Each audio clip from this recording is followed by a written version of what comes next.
Okay, the comfort zone. One of my favorite topics. Okay, everybody go like this. Okay, Bob, you've done this before. You've done this 1,000 times. Okay, who else? Jeez. Okay, everybody got it going? Comfortable, right? Okay, now just do this one finger up. Just shift one finger. How's that feel? Weird, huh? Isn't that weird? Okay, back to comfort. Weird. That's the comfort zone. That's just like a little example. It's just weird. You can do that like a guy. You can take your wallet and put it in another pocket. I don't know, what would a woman do? Like in her purse, put the keys in another place? There's all kinds of ways to do this comfort zone thing. This is actually my favorite part of the presentation. So when I lived in Boulder, I was a really, really good skier, a telemark skier. And then one day I saw this guy in the mountain. This was a long time ago when snowboards were pretty rare, carving up this mountain. And I said to myself, I've got to find out what that feels like. I'll do anything to learn that, okay? So whatever your goal is, you've got to get ready to grow to get it, because the person who wants the goal is going to have to be a different person than the person who thought the goal up. You don't get to your goal being the same person. So I was in my comfort zone down here, doing my skiing and being pretty cool about it. But I had a dream up here, and it was like, I really wanted to learn how to snowboard. And as soon as I got to the edge of my comfort zone and really started to get serious about it, I started to get into the discomfort zone. And my head told me, you're going to break your collarbone.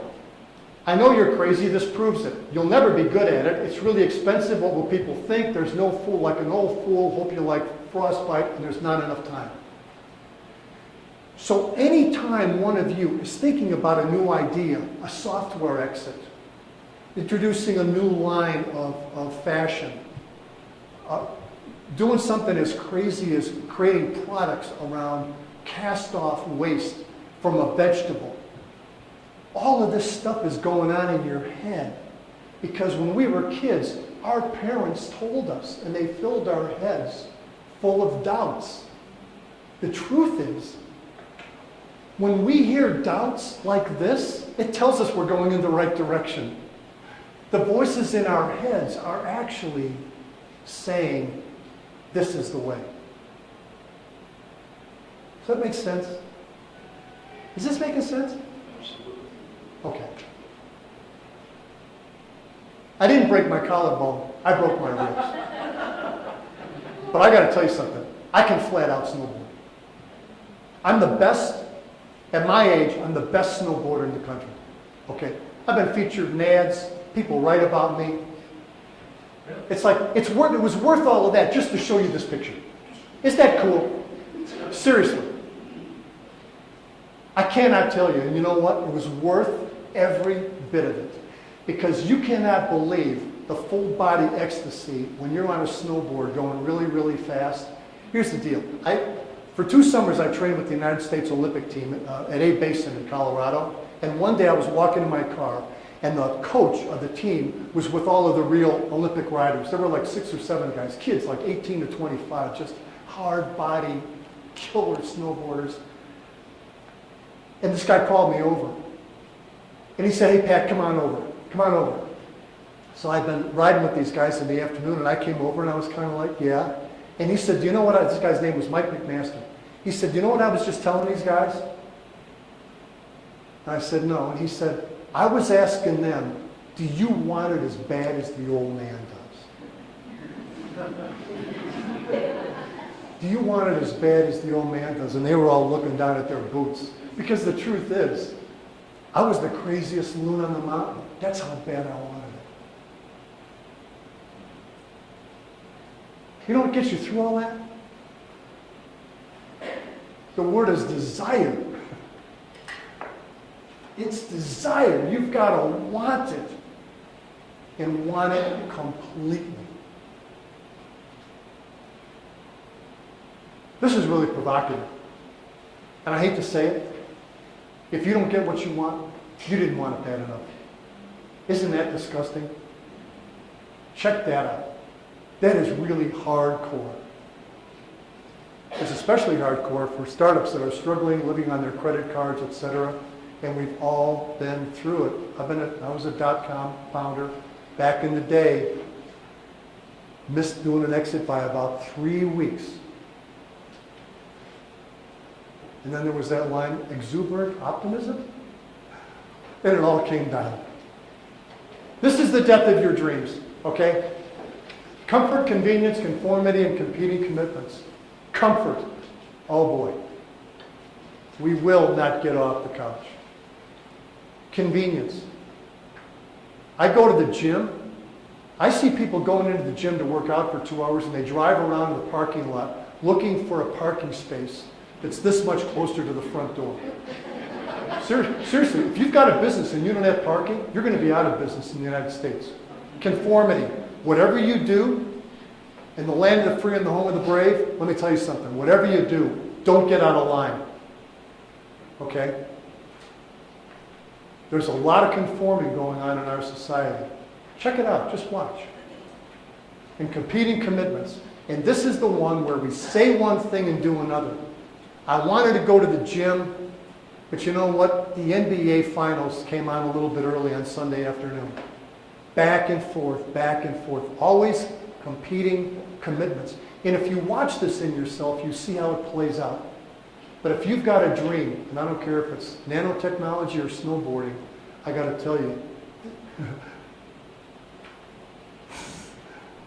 this is it. An entrepreneur, someone who keeps going after they've run out of resources. The car goes out of gas, they get out of the car, they push the car.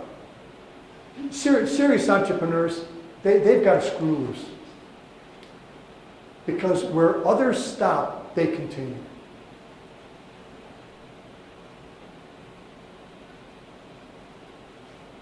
Beyond passion, it's this idea of resiliency.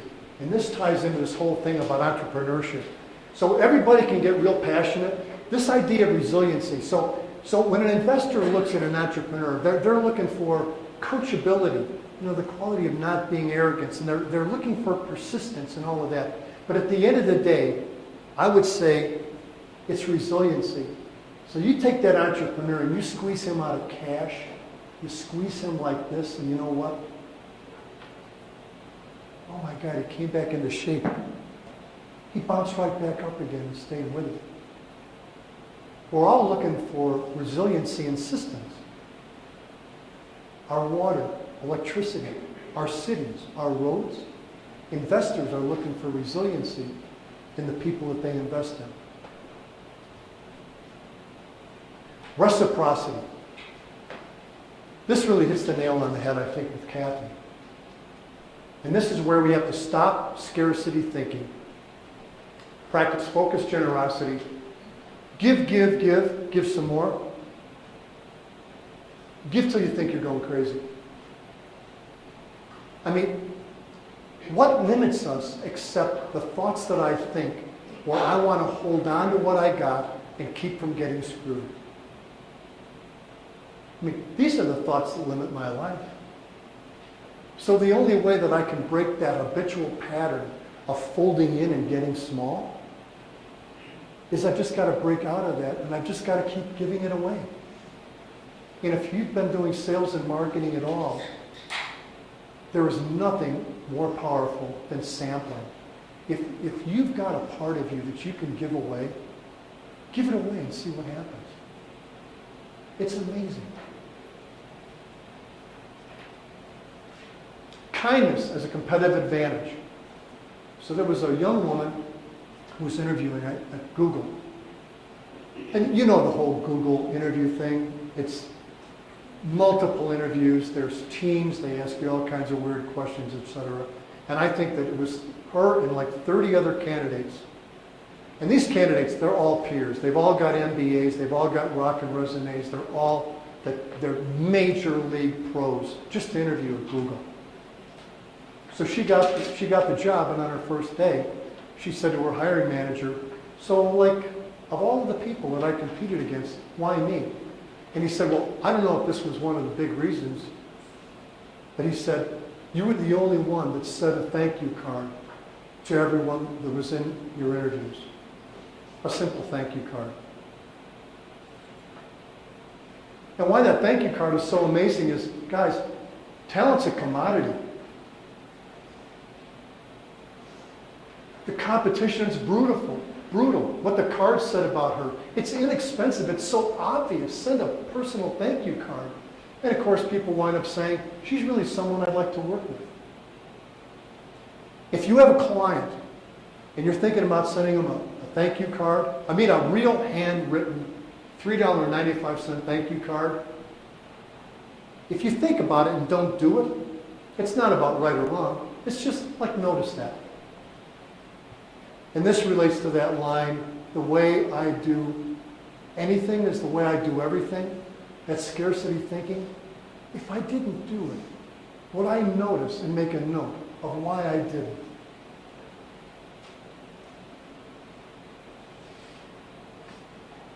Zig Ziglar. This is the part about generosity. You never know when a moment and a few sincere, kind words can make a difference in someone's life.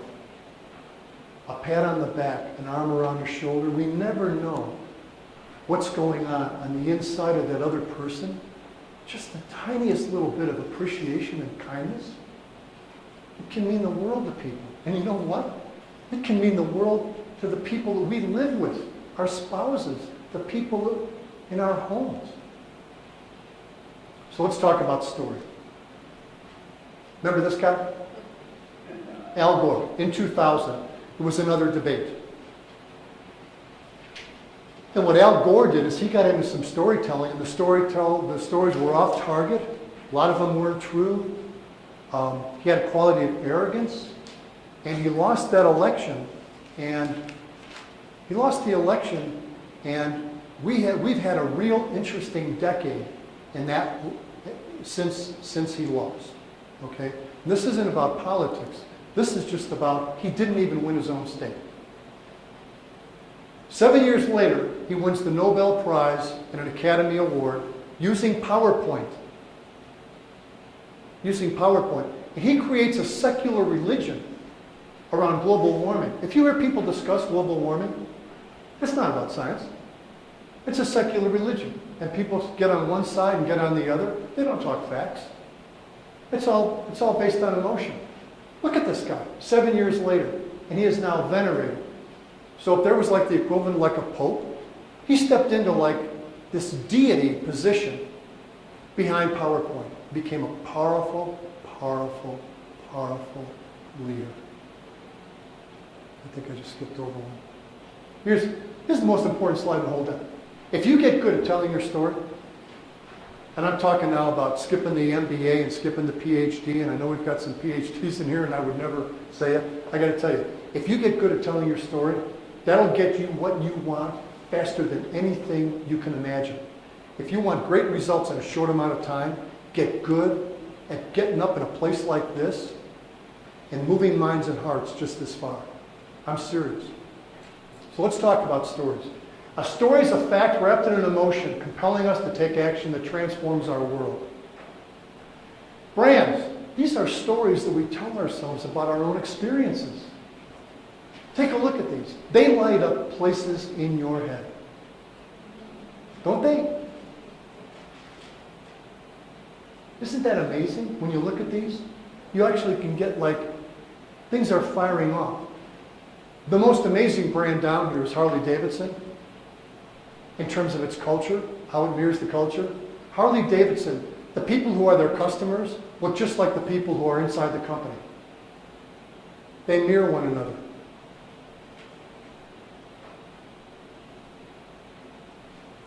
FedEx. Here's a story about direction, precision, and speed. You see the arrow? Who sees the arrow?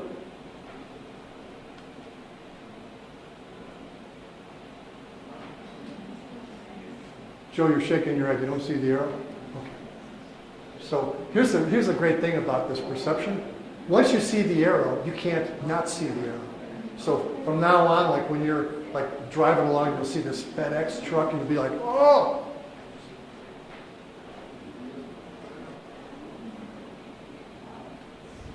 See it? Yeah, that's like the doors of perception. I've always thought that was really, really interesting. And here's their story. When it absolutely positively has to get there on time. So what's really cool about this is, it's not only a tagline that faces out and it tells us what a great service they have. It's an operational imperative that whenever they're sitting around making decisions at the executive level, or where they're out on a flight line and they want to find out, like, what should we do here? All they have to do is to take a look at their tagline, and they know exactly what to do.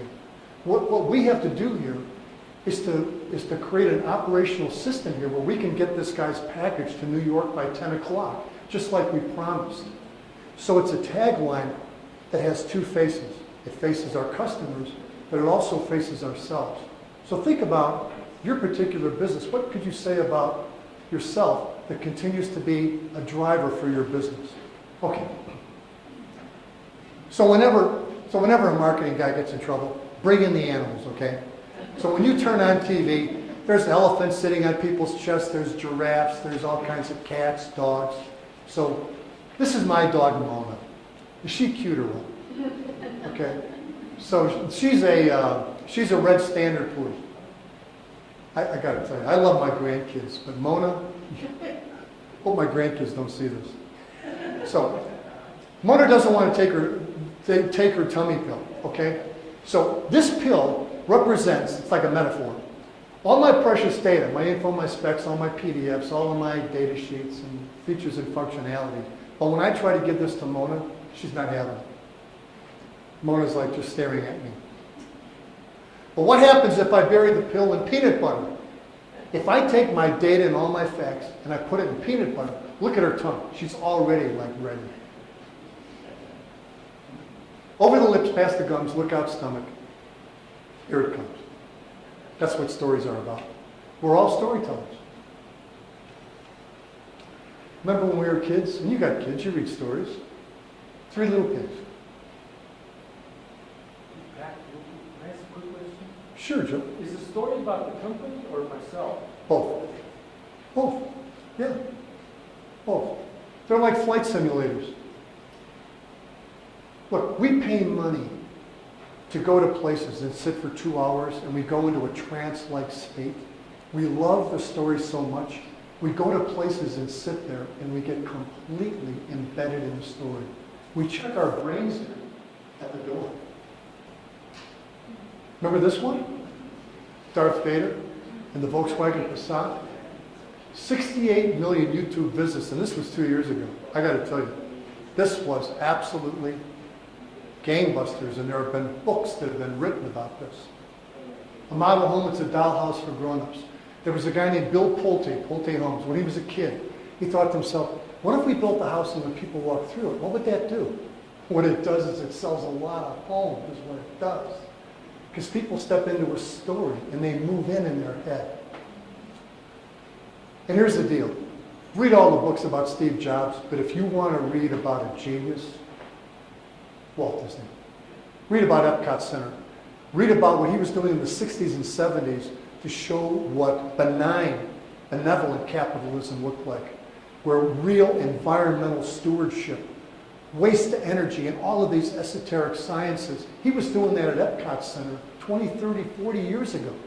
Walt Disney is the man. And when you, who here's been to Disney World or Disneyland?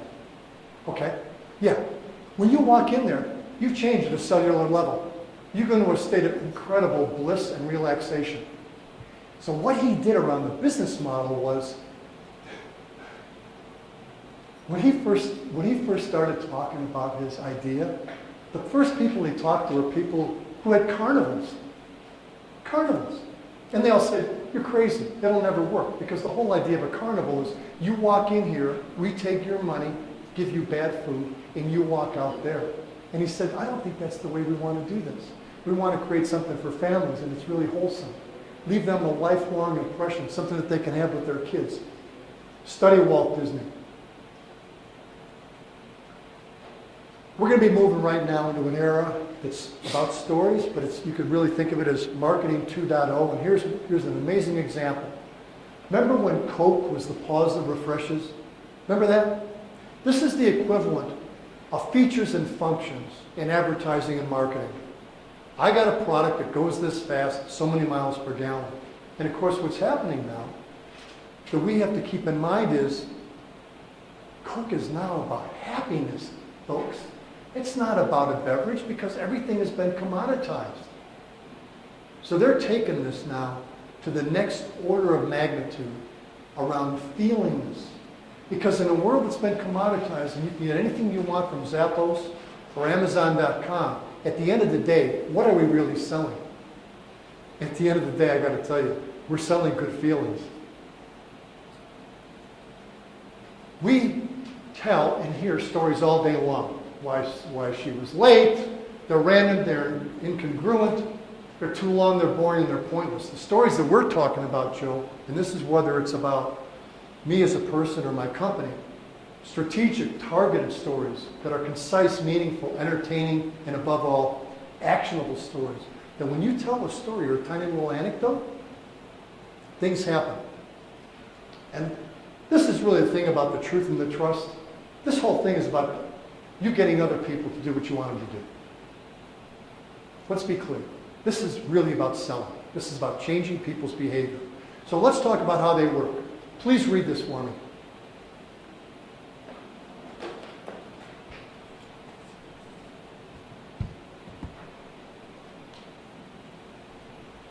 Okay?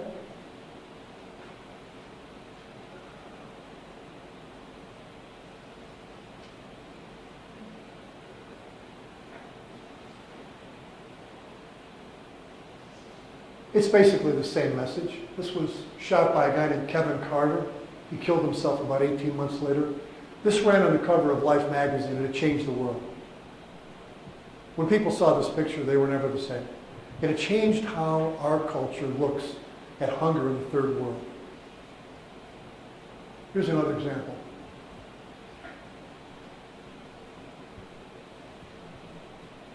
Same message. You seen this picture? So the guy's name is, I think, Joe, and the dog's name is Shep, 19 years old.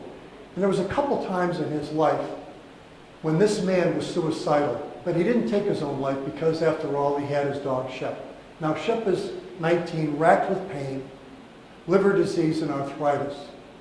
So he takes this dog, takes his lug, down to the water, down to the lake, so the dog can float weightlessly and for a moment be relieved of his pain.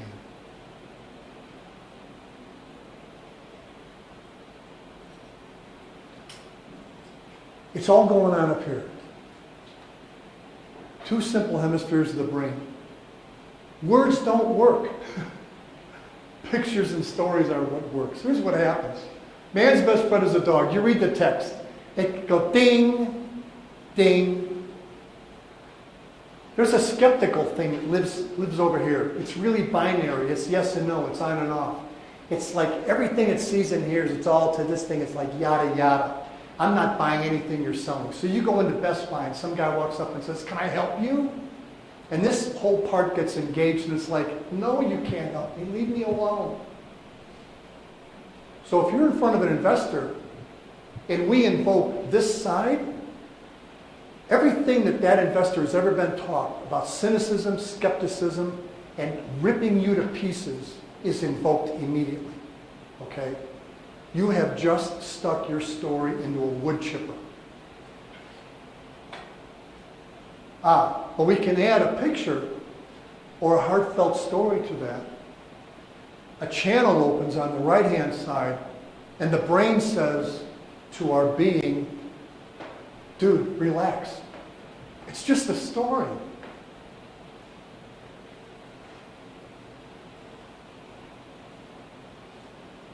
You know Sands Research? Did you ever hear of them? Yeah.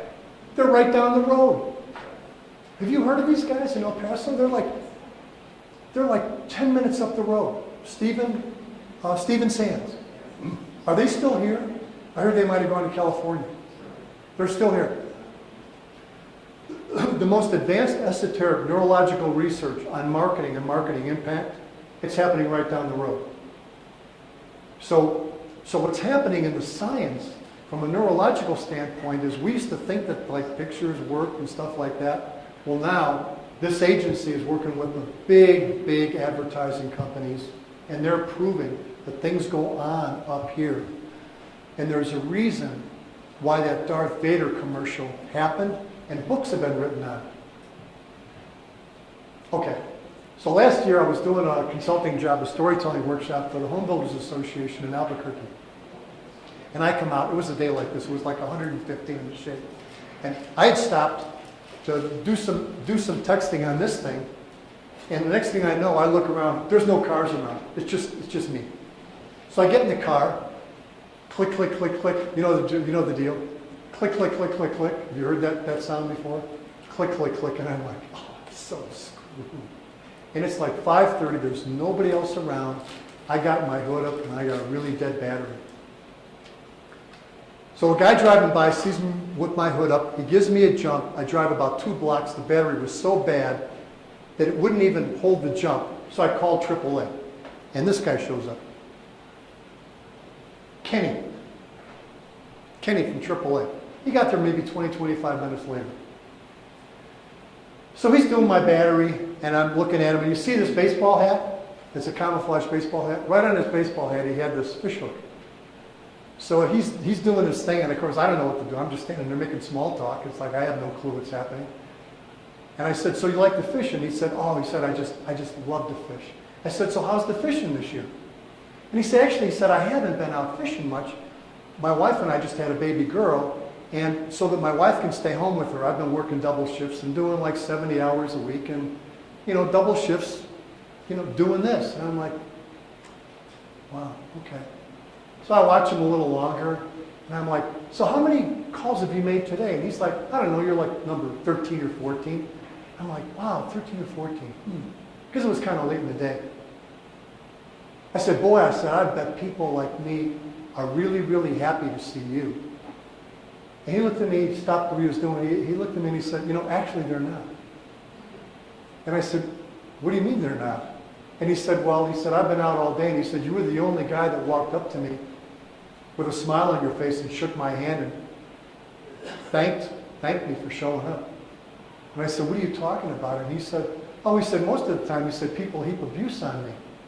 I said, you must be kidding.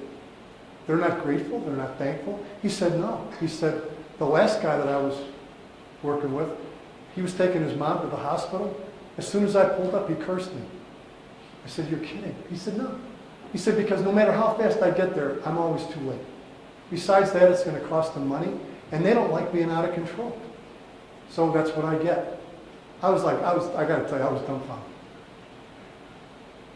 So I said to him, he was getting ready to wrap up. I said, so let me get this straight. How do you do this every day?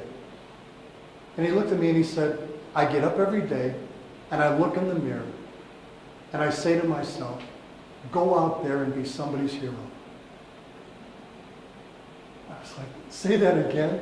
And he said, I just tell myself to go out and be somebody's hero.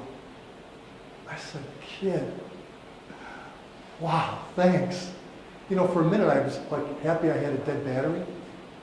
I said, thank you so much. And he said, you know what the lesson is? And I said, what? He said, so go out there and be somebody's hero.